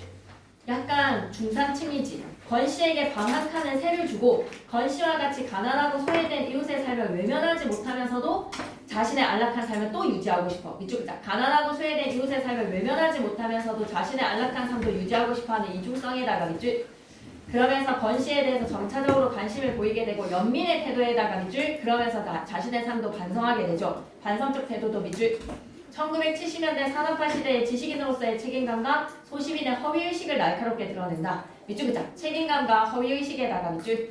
나는 손해보고 싶지 않았던 권기용씨 주인공에다가 밑줄 끄시고, 도시빈민 소유 사태의 주모자로 내몰려서 억울하게 전과자가 되었어. 그러니까 정부가 이만큼 약자들에 대한 배려가 없었던 시기라고 생각해줘. 아내의 수술비가 없을 정도로 가난한 삶에서 자존심만큼은 잃고 싶지 않아. 밑줄 긋자. 지식인이라는 자존심을 잃지 않기 위해 늘 구두를 깨끗이 해다가 밑줄. 자존심, 독립심, 가난하고 소외된 도시 빈민계층의 전형적인 인물이야. 너무 중요해. 밑줄 긋자. 도시 빈민의 전형에다가 밑줄. 나의 아내는 건씨 가족을 꺼리지만 도움을 주는 데는 또 꺼리는 이중성입니다. 이순경은 인간미를 지니고 있는 경찰인데 드러나지가 않아서 패스.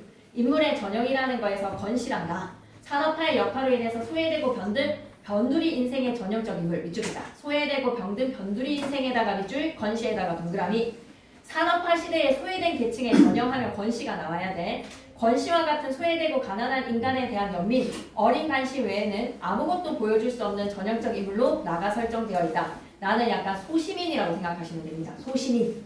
인물의 이중성, 나는 연민을 느끼지만 수술비를 구하러 온 권씨를 돌려보냈고 돈을 떼일까봐 염려를 하다가 보증금이 있다는 사실을 알고 대신 지불해주고 권씨에다가 크게 별표 하나 치시고 자존심에다가 밑줄, 강도짓에다가 밑줄. 아내의 수술비를 위해서 어쩔 수 없이 강도짓을 할 수밖에 없어. 의사에다가 별표 하나 치시고 물질 만능주의의 전형이죠. 자신의 이익만을 생각해서 목숨보다는 자신의 이익. 의사는 물질 만능주의의 전형적 인물입니다. 34페이지 갈게요. 권씨에 대한 나의 심리적 태도에 대한 방황. 이순경이 나에게 권씨를 잘 보살펴달라고 부탁을 했을 때 전과자라는 사실에 놀랍니다. 권씨가 구두를 닦는 그 구두에 집착하는 모습에서 권씨의 자존심 한 번 더 밑줄.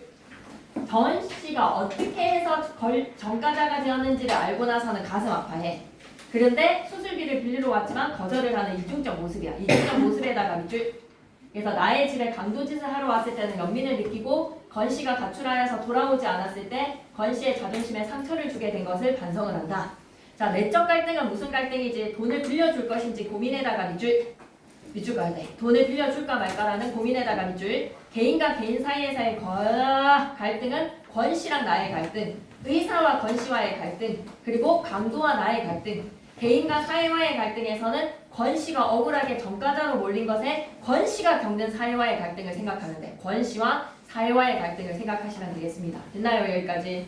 그리고 소설에서의 배경, 사건, 소재들 한번 생각해 보시면 구두의 상징적 의미에다 크게 별표 하나 치시고요. 상징적 사물에다가 밑줄, 인물의 내면 심리에다가 밑줄. 권씨는 구두 모두 10켤레야. 구두는 권씨의 자존심이자 지식인으로서의 자존심이야. 밑줄 긋자. 자존심에다가 밑줄, 지식인으로서의 자존심에다가 밑줄. 9켤레의 구두는 권씨를 기다립니다. 관조적 지성이라는 거는 한번 읽어보시고 35페이지 계속 갈게요. 35페이지에서 1인칭 관찰자 시점이라는 거 크게 별표 하나 치시고 사실적인 70년대의 모습을 보여주지. 밑줄 긋고 가자. 70년대 한국 사회의 어두운 이면에다가 밑줄. 주된 서술 대상은 소외된 계층의 권씨의 모습이야. 그러면서 나에게 보여주는 모습은 소시민의 허위의식이라고 생각하면 돼. 비판적이고 현실 고발적이지. 권씨가 전매권을 구입했지만 정부의 불합리한 조치에 항거를 하다가 전과자 신세가 되어버렸네. 정부의 불합리한 정책, 약자들이 소외될 수밖에 없는 현실의 부조리함을 비판을 한다. 경찰과 철거민이 치열하게 싸우는 도중에 화물차에서 차배가 땅바닥으로 쏟아지자 철거민들이 투쟁을 멈추고 차배를 주워 먹는다라는 거에서 밑줄 긋자. 비참한 현실에다가 밑줄. 산부인과 의사가 아내를 수술해주지 않아. 비인간성과 이기주의에다가 밑줄. 돈을 빌려달라고 권씨가 나한테 부탁을 하지만 거절을 해. 밑줄 끌까? 허위의식에다가 밑줄. 소시민성이야. 소시민성. 그래서 강도짓을 했지만 빈손으로 돌아가더라. 사회가 약자에 대한 사회적 책임을 다하지 못하고 생존을 위해서 강도로 전락하게 만드는 게 사회 현실이야. 그래서 권씨랑 사회와의 갈등을 기억하면 돼. 서술 특징 크게 별표 하나 치시고요. 나의 시각에서 권씨를 관찰할 거야. 관찰에다가 밑줄. 그럼 권씨에 대해서는 직접 제시야, 간접 제시야? 간접 제시할 수밖에 없어. 간접 제시에다가 밑줄. 소외된 계층에 대한 연민과 현실을 고발합니다. 현실 고발에다가 밑줄. 문제의식에다가 밑줄. 그리고 어떻게 되었는지 열린 결말 구조에다가 밑줄. 나머지는 여러분이 보시면 되고 36페이지의 한자 성어는 시험 범위에 해당하는 한자 성어들이니까 전부 다 잘 보셔야 됩니다. 다 외우세요. 알았죠? 36, 37페이지에 있는 한자 성어 하나도 놓치지 마시고 다 맞추세요. 나올지 안 나올지는 모르겠지만 한자 성어는 무조건 외운다라고 약속하시고 30방 한 번만 더 설명하겠습니다. 사이시옷은 사이소리 현상에서 일어날 경우 받쳐졌는데 순우리말과 순우리말로 된 합성어에서 앞말이 모음으로 끝나야 돼. 길거리 생각해봐봐.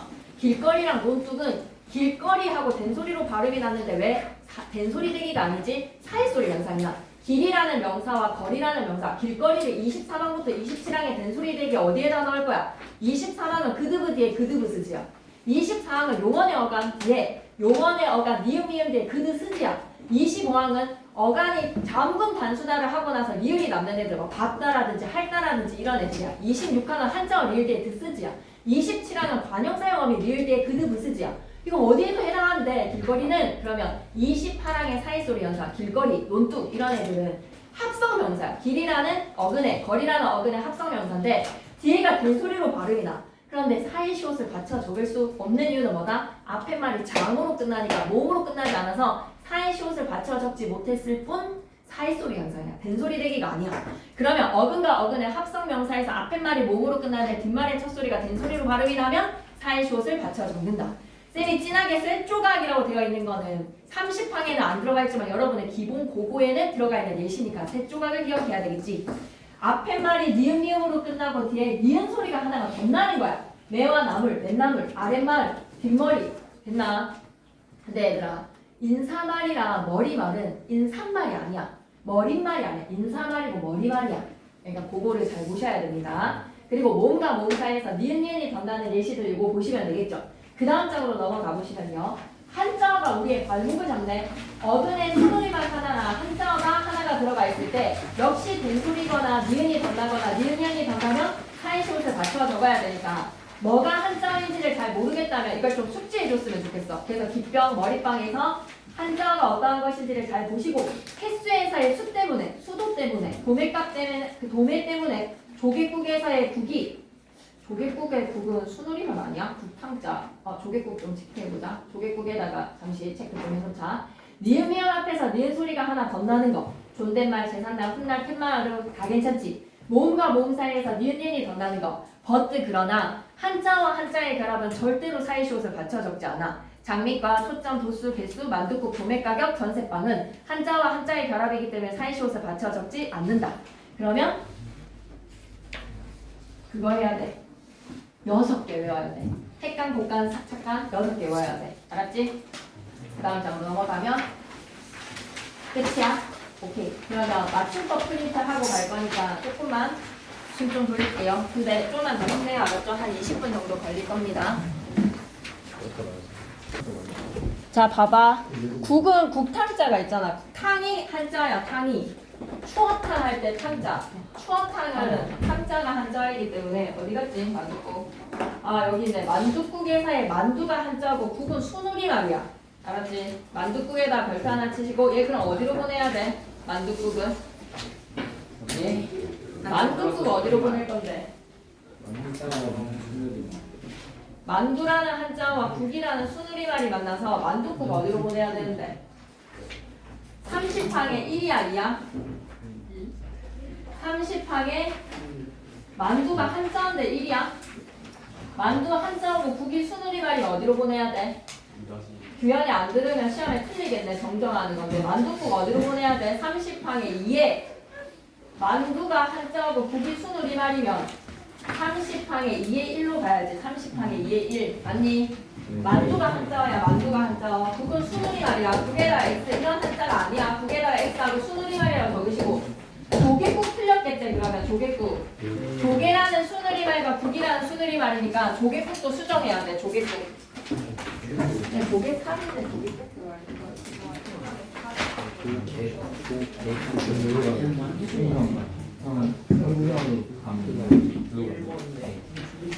조개 순우리말에다가 국 순우리말이라서 조개국 어디로 가야 돼? 조개국 30 조개국 사이시옷은 적어 30에 1에 1이야 알았지? 조개살 이거 한번 봐봐. 존댓말, 만둣국, 조개살, 순우리말과 순우리말인데 사이솔씨니까 30항에 1에 1이겠지. 도매가격, 도매값, 그리고 전세방까지. 고쳐야 된다. 얘들아. 프린트 잘못됐다. 프린트 고치자. 조개국이 순우리말과 순우리말이야. 조개국은 사이쇼 들어가되 30항에 1에 1이고, 그리고 만두국 어떻게 돼야 된다고? 만두국 사이쇼를 넣으면 안 돼. 만두라는 한자에다가 국이라는 순우리말 사이쇼 넣으면서 어디로 가야 돼? 30항에 위에 1로 가야 돼. 정정 제대로 잘해. 예. 그 다음에 끝이 났고 맞춤법 프린트로 넘어갈게.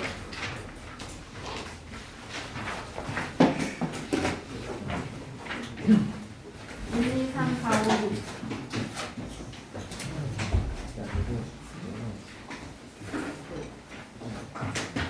옆으로 좀 뻗어줘. 우리 가지 마라.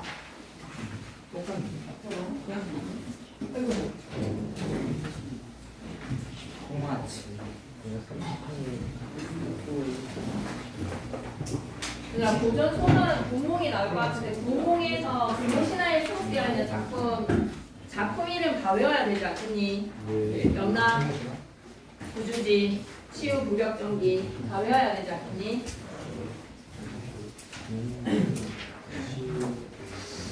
그리고 구몽에서 물거품 그거 있잖아. 낼 거 같지 않니? 그림자 이거. 그리고 엄청 꼼꼼하게 잘 보기를 바란다. 다 받았나? 자, 한글 맞춤 고전 소설을 못 하는 거지. 안 하는 게 아니야. 영상 봐. 팀즈 영상에 그거 천상일대 몽중론 구조랑 관련해서 올려주신 장면이 딱 있기 때문에 팀즈 영상, 팀즈랑 천상일대 프린트라고 되어 있는 거 공목 영상 보시고 그리고 그 올려주신 자료에 문법 문제 변형도 있거든요. 그래서 그런 것들 좀 잘 챙겨서 여러분이 하시길 바랍니다. 211페이지 일단 갈게요. 이 책에는 한글 맞춤법 3단원과 관련된 조항인데 제1장의 통칙, 제2장의 자모, 제3장의 소리에 관한 거, 형태에 관한 거, 그리고 띄어쓰기 그 밖의 것 잘 보셔야 되는데 제1장의 통칙으로 가자. 한글 맞춤법은 표준어를 소리나는 대로 적되 소리대로에다가 밑줄 그시고 소리대로의 표운주인지 어법에 맞도록에다가 밑줄 그시고 어법에 맞도록에서의 표의주인지 잘 봐야 돼. 문장의 각 단어는 띄어쓰는 게 원칙이고 외래어는 외래어 표기법에 따라서 적어야 돼. 그래서 된소리 이건 나온다. 제5항에다가 별표 얘들아 뚜렷한 까닭이 24방부터 27항이야. 24방부터 27항에 해당되는 건 된소리로 적지마. 근데 거기에 해당되지 않는 거는 된소리로 적어. 두 몸 사이 노란 양말 뒤에서 나는 된소리. 다만에다가 별표 극우 받침대에서 나는 된소리는 24방이야. 24방에 해당하는 된소리로 적지마. 알았지? 하지만 밑줄 긋자. 같은 음절이나 비슷한 음절이 겹쳐나는 경우에다가 밑줄 끄시고 돼지꼬리 뿅. 같은 음절이나 비슷한 음절이 겹쳐나는 경우에 예시 들어봐봐. 뭐 있었지? 같은 음절이나 비슷한 음절이 겹쳐나는 경우에 예시가 뭐였다? 씁쓸하다. 쓱싹. 오케이. 2절에 국외음화는 원형대로 적어야 돼? 아니면 소리나는 대로 적어야 돼? 원형대로 어법대로 적어야 돼. 그리고 제4절의 모음에서도 애로 소리가 나도 얘로 적어야 되는 거야. 그리고 제9항으로 넘어가서 제9항에서는 자음을 지니고 있는 닝큼이라고 발음되는 애들은 의를 이로 적으면 안 돼. 아무리 이로 발음이 나더라도 반드시 뭐로 적어야 된다. 이중모음의 의로 적으라는 거야. 제5절의 존법칙에다가 별표 하나 치시고 10항, 11항, 12항인데 이거 잘 이해 못하는 사람들은 쌤한테 좀 물어봤으면 좋겠다.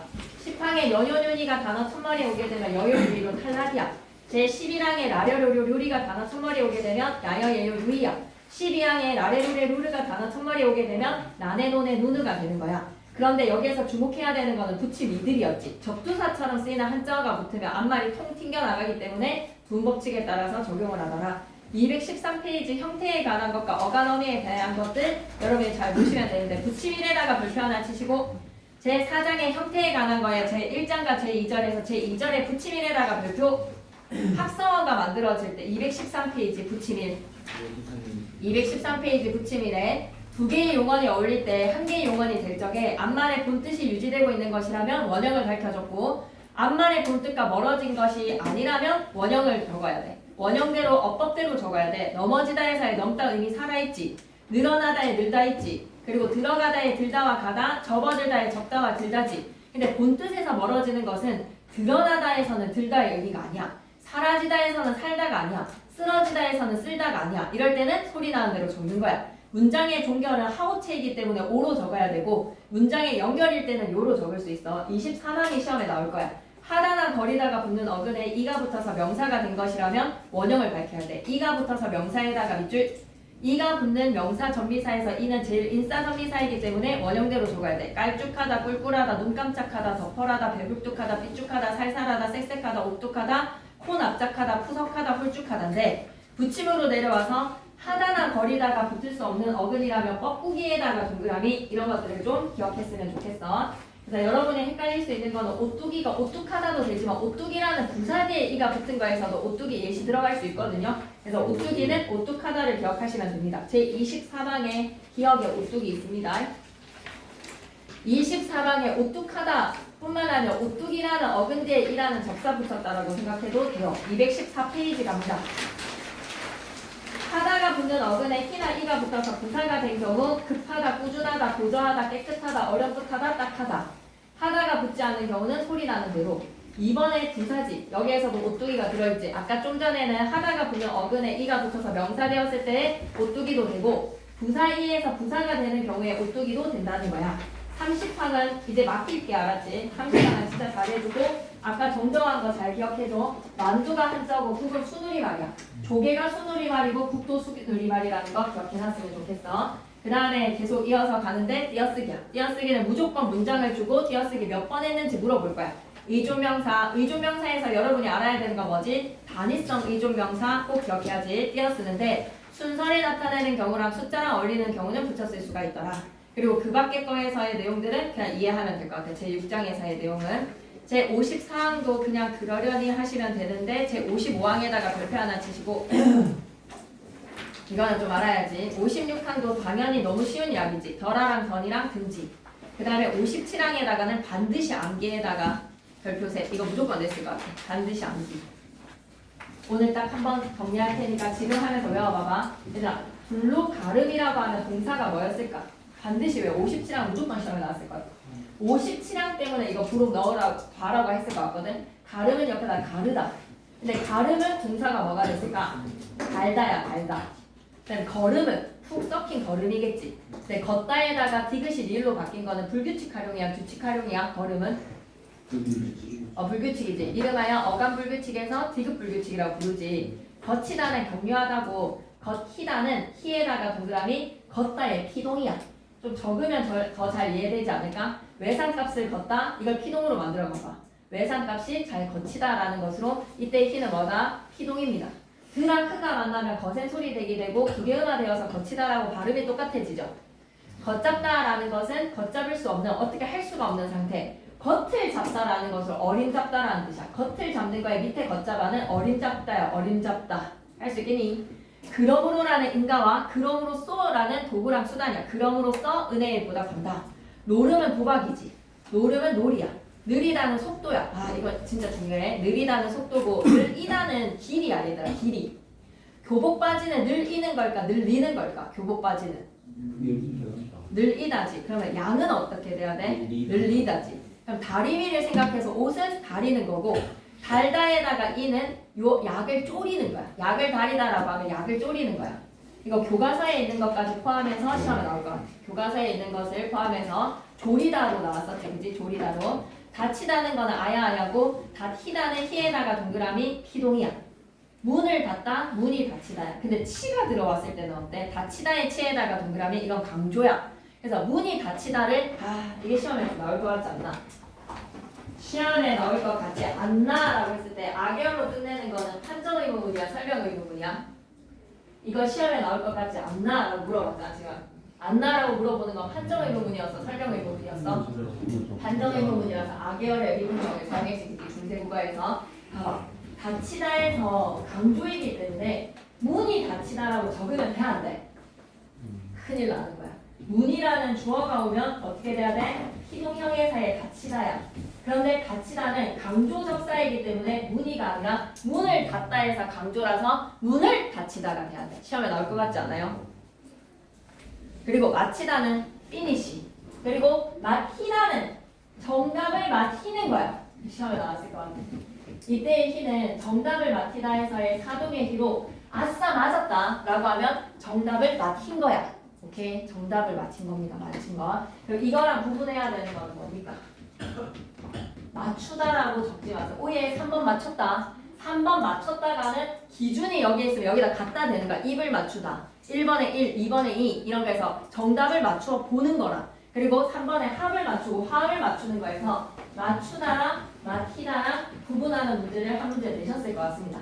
근데 나 3번 정답이야. 나 3번 맞아서 1등급 됐어. 라고 하면 맞춰서가 되는 겁니다. 맞추다가 아니라. 오케이? 시험에 냈을 것 같은 거는 다치다에서 강조의 치가 문을이지 문이 아니라는 거.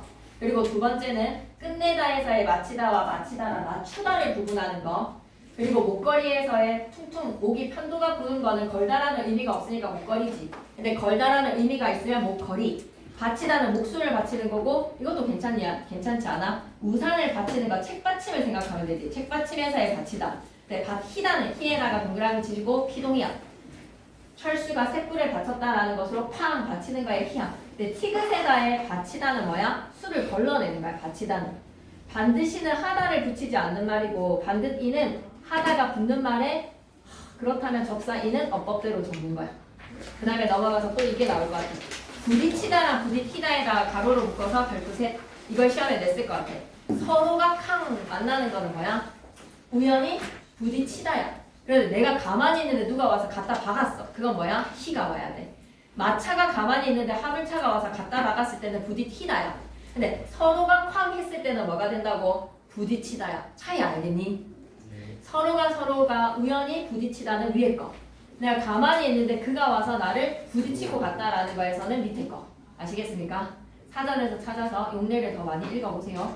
붙이다는 붙다랑 관련이 없는 말이야. 하지만 밑에 있는 붙이다는 이에다가 동그라미 사동의 이야. 그래서 다 붙다로 바꿀 수 있어. 우표가 붙다, 책상이 벽에 붙다, 흥정이 붙다, 불이 붙다, 감시원이 붙다, 조건이 붙다, 취미가 붙다, 별명이 붙다. 다 붙다로 바꿀 수 있는 거야. 식히는 거는 사동이고 식히다는 히에다가 동그라미 사동이야. 물을 식게 하는 거야. 아름은 팔둘레를 나타내고 아름과 암. 안치다는 밥을 안 치는 거. 어른과 얼음. 있다가 저리다랑 저리다.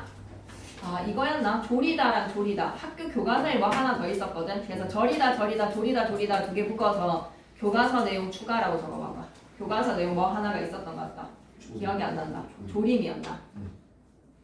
그러면 통조림에서의 조리다나 어법대로 적는 게 뭐 하나 있었던 것 같은데. 졸다. 마음을 조리다나 그 다음에 그 약을 조리다 같은 거 있잖아. 막 뭔가 액체가 있는 걸 조려내는 거에서 교과서에서 이거 추가시키자. 줄이다랑 줄이다. 비용을 줄게 하는 거지. 줄이다에서의 이에다가 동그라미 사동이야. 줄게 하는 거야. 하노라고라는 거는 최선을 다했다는 뜻이야. 이런 거 나올 수 있겠지. 하노라고라는 거는 최선을 다했는데 한 것이 이 모양이다. 하노라고에다가 별표 최선을 다했다. 근데 원인은 공부를 하느라고 밥을 센 거야. 뭐뭐 하느니 보다랑 뭐뭐 하는 이보다에서의 이는 사람이야. 뭐뭐 하러의 목적과 뭐뭐 하려의 의도, 로서랑 로서도 시험에 나올 수 있겠지. 로서에다 묶어서 자격이나 수단 두 개 구분해야 돼. 사람으로서, 학생으로서 그러지 마라. 근데 닭으로서 뻥을 대신했다. 자격과 수단 구분하기. 여기에서 무조건 선지로 내셨는지 뭐 했는지 이게 진짜 무조건 57항은 100% 암기해야 될 것 같다. 오케이. 고전 소설은 국몽이랑 사시남정기 다 잘 보셔야 돼요. 다 잘 보는데 국몽에 관련된 거 더 꼼꼼하게 외워주시고 일단은 오늘은 여기까지인데 토요일날 7시 반부터 7시부터 10시까지 좀 공부를 해야 될 것 같습니다.